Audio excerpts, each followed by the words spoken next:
penúltimo episódio do Pacificador já chegou por aqui. Cara, mais uma vez, que episódio bom. Como eu comentei no vídeo passado, o James Gunn tava prometendo muita coisa, muito mistério também, muita participação especial envolvendo o episódio 6, 7, 8, tanto que ele não liberou nada pra imprensa. Em relação a todo esse clímax que de fato ele tá construindo, eu acho que ele tá conseguindo cumprir tudo muito bem aqui. Mais uma vez, deixo a minha breve reclamação que o episódio é muito pequeno, e de fato esse episódio não tem nem meia hora, que pra mim é putaria. Ele já falou que o próximo episódio, o episódio final, ele de fato vai ter em torno lá de 57 minutos até 1 hora, então cara, beleza. Mas mais uma vez, eu acho que bizarramente ele consegue dosar tudo muito bem e mais uma vez conseguir desenvolver tudo que ele precisa em menos de meia hora. Mas enfim, já falo mais sobre isso, não preciso nem falar que tá começando aqui a penúltima segundinha do Pacificador no canal Plano Sequência.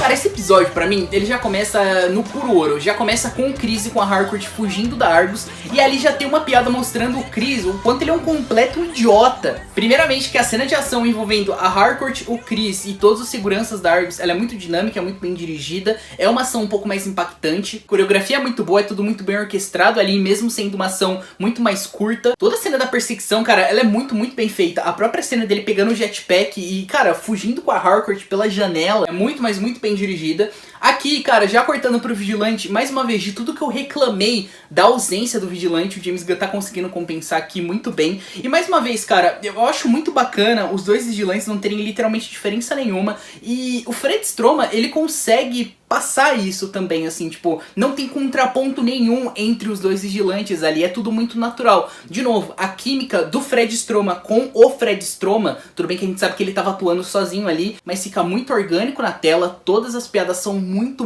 boas. Aqui a gente vê a continuação da fuga da Adebayo também, e o próprio Judo Master salvando ela, e aqui a gente tem um pouco mais de camada em relação ao Judo Master também. Ele nunca foi um personagem bem desenvolvido, nem na primeira temporada, e eu sinto que nunca foi a intenção do James Gunn, de fato, desenvolver ele tão bem também. Ele é basicamente um capanga da Argus e do Rick Flag aqui nessa temporada, coisa que ele já era na primeira temporada também, mas eu acho muito bacana aqui você conseguir dar uma virada pro personagem, você conseguir dar um pouco mais de camada pra ele, nem que seja um pouquinho mais, falando sobre a sexualidade, sobre a nacionalidade dele também, e de como ele é mal visto nesse mundo terrível do nazismo. Eu gosto muito do diálogo dele com a Adebayo, é um diálogo muito natural, eu gosto, o James Gunn é muito bom nisso também, de quando a trama é um pouco mais energética, mas quando ele precisa desacelerar um pouco a narrativa e colocar momentos mais íntimos de desenvolvimento, de diálogo também, ele sempre faz muito bem, e aqui ele faz muito bem mais uma vez. Todo aquele mini confronto dos dois vigilantes com o Judo Master também, cara, é muito bom. E mais uma vez, cara, todas as piadas desse episódio, no geral, não só com o Vigilante, mas com o Judo Master também, cara, é tudo muito, mas muito bem dosado aqui. Aqui tem mais dois pontos nessa parte mais emocional que também chamou muita atenção pra mim. Mais uma vez, a relação do Chris com a Harcourt, mais especificamente toda a cena da moto, é uma cena que você consegue já ver uma virada nos dois personagens ali, em relação a tendo um contraponto da primeira temporada, de todo o desprezo que a Harcourt sentia pelo Chris ali, e nesse momento, cara, dela abraçando ele, dos dois segurando a mão do outro e a polícia perseguindo eles, mesmo nessa situação extremamente caótica, você consegue ver que pela primeira vez na vida da Harcourt, ela se sentiu acolhida ali, e pela primeira vez na vida do Chris, ele se sentiu minimamente amado pela Harcourt ali, mesmo depois de tudo que aconteceu, mesmo depois de todo o trauma em relação à morte do Rick Flag, em relação a todo o ranço que ela sempre sentiu em relação a ele. Ali é o primeiro momento de fato em que eles tiveram uma união. O Chris e a Harcourt é encurralado pelos policiais, mas eles são salvos pelo Keith e pelo Austin Smith, levando eles de volta pra mansão. E já voltando pra uma referência no filme do Superman, tem a aparição aqui do Sidney, que é um daqueles capangas do Luthor, que até dá uma brigada com o Luthor no final também em relação ao portal dimensional que ele faz em Metrópolis. E cara, é bacana porque, mais uma vez, é uma costuradinha muito simbólica que o James Gunn consegue dar entre as duas narrativas também, de mostrar de fato que de fato é um universo expandido, é um universo compartilhado, e é uma parada que, querendo ou não, acrescenta pra trama. Não é uma aparição que toma muito tempo de tela, não chega a ser gratuita, você consegue caminhar um pouco com a narrativa, e nisso tá funcionando muito bem, que é uma parada que eu tava sentindo que ultimamente, até na fase 1 ou 2, a Marvel não conseguia fazer tão bem. A Marvel acertou em muitos momentos em relação à participação especial, em outros nem tanto, mas aqui, por enquanto, eu acho que tá sendo tudo muito orgânica nesse novo DCU. Voltando à mansão também, ali a gente já consegue, cara, ter a revelação que o Austin Smith, ele de fato não era nazista. Já errei a teoria também. No episódio eu falei que o Austin Smith em nenhum universo ele seria uma boa pessoa, mas aqui deixa muito claro que ele nunca conseguiu de fato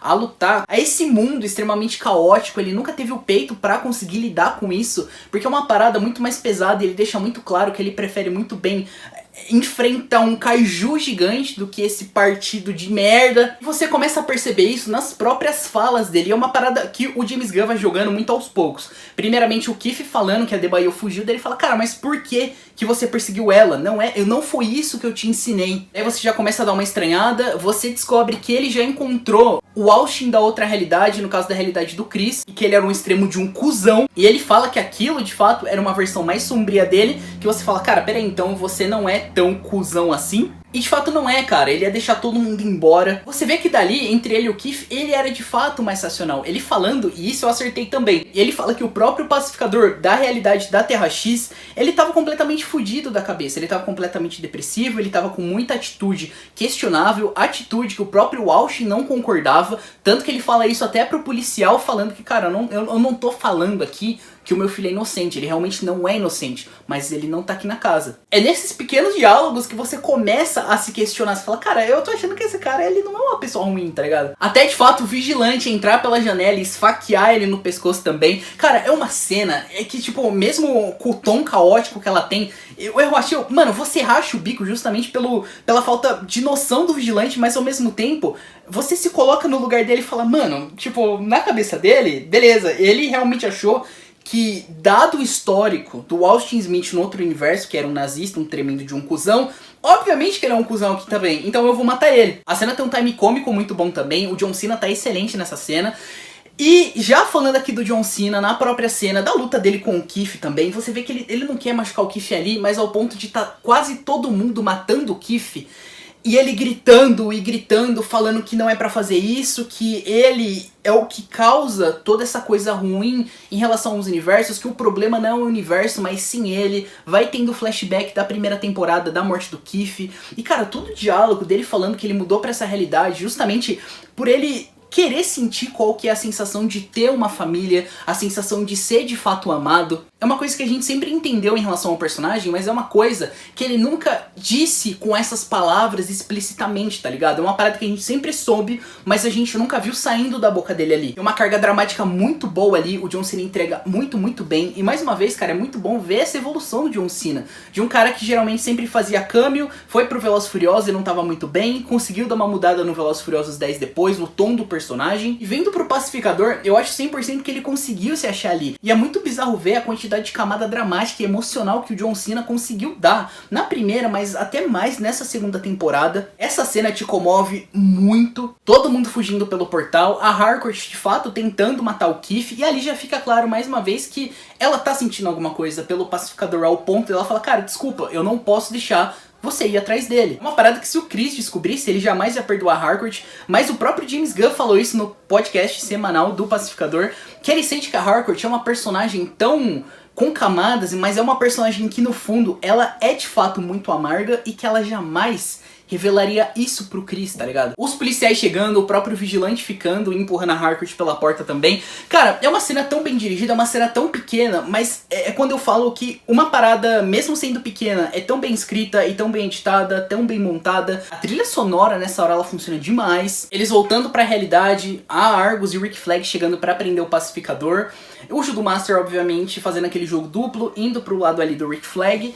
E o Pacificador, de fato, indo preso, falando que ninguém teve culpa, que eles só foram pro outro universo justamente pra tentar convencer ele a entregar o portal pra Argus. Cara, eu vou ser muito sincero com vocês. Eu achei o episódio 10 de 10 também. Finalmente o episódio 6 e 7 foram episódios 10 de 10. Eu espero que o episódio 8 se mantenha nesse padrão, mas eu não consigo mais ver pra onde que a narrativa dessa série vai. James Gunn falou que é uma parada muito surpreendente, falou que é o melhor episódio de todos esses 16 episódios do Pacificador que ele escreveu, juntando com a primeira e a segunda temporada, mas eu não consigo entender por onde a narrativa vai estar indo. Ele já falou que ele mostrou esse último episódio pro David Zaslav, justamente pra ele ter um vislumbre do que vai ser o futuro da DC, o que pra mim, cara, é uma parada muito curiosa, sabe? Tipo, é sério que ele vai colocar na série do Pacificador, beleza que é uma série que tá sendo muito aclamada, tá todo mundo gostando muito, mas é muito curioso, sabe? Vamos comparar aqui com a Marvel, por exemplo. Ela nunca coloca, se você parar pra pensar, uma parada completamente gigantesca numa série, sendo que vai refletir nos outros filmes também.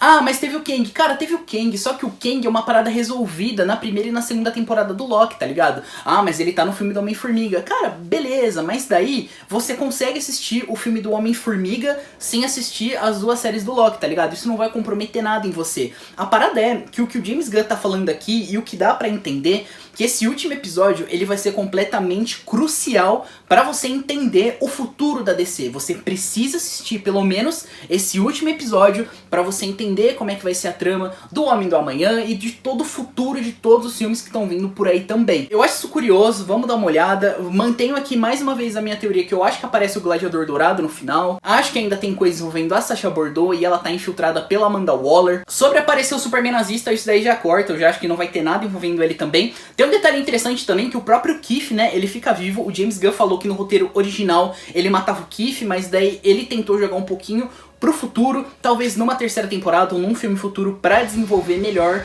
esse personagem. Ele já deixou claro também no podcast que a Terra 2, a Terra X, ela ainda existe, então ele pode ainda explorar mais ela no futuro da DC, mas eu realmente acho que nesse próximo episódio a gente não vai ter quase nada da Terra X. Pode aparecer o Superman do David Cornswitch, agora não como Superman nazista, mas sim como um Superman do DCU. Cara, não sei, eu acho que a Gangue da Justiça pode aparecer, mas eu tô com uma teoria bem breve também envolvendo o Lanterna Verde, mas é uma coisa completamente da minha cabeça, não sei de nada, mas a parada de toda essa temporada se passa em Evergreen, a primeira se passa também, mas agora que de fato a série do Lanterns é a próxima produção aí desse universo da HBO Max também, ela vai sair lá em torno de março, abril, se eu não me engano.